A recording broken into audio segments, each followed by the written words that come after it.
കള്ളൻ. എന്നിട്ട് ഇവിടെ വന്നിട്ട് വലിയ പിള്ളയാ വീണെന്നിട്ട് എന്തൊരു കള്ളനാണ് ഇയാള്, എന്തൊരു കള്ളനാ ഇയാള്, മാതി കള്ളൻ കാണിക്കണത്.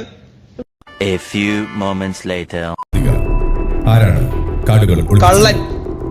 കള്ളക്കളി എന്നോട് വേണ്ട. ആരാണ് കാർഡുകൾ ഒളിപ്പിച്ചത്? ഞാൻ. കള്ളൻ.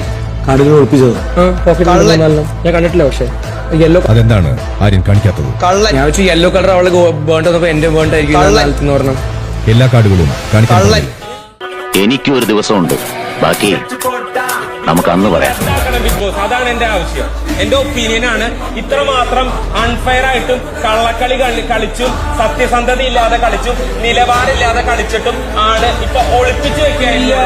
അതുകൊണ്ട് ബിഗ് ബോസ് ഞാൻ എന്റെ ഒരു ബിഗ് ബോസ് പറഞ്ഞിട്ടില്ല റദ്ദാക്കണം. ബിഗ് ബോസ് ജയിലിലേക്ക് വിടും ചെയ്യണം. ഇത്ര കള്ളക്കളി ശരിയായ നടപടിയായിട്ട് നടപടിയല്ല ബിഗ് ബോസ്. ക്യാപ്റ്റൻ ഒരച്ചു നോക്കിയിട്ട് ഇന്ന പണിയാണെന്ന് മനസ്സിലാക്കിയിട്ട് അത് ഒന്നും ഇവിടെ അവസാനിച്ചു എന്ന് കരുതണ്ട, തുടങ്ങണേ ഉള്ളൂ.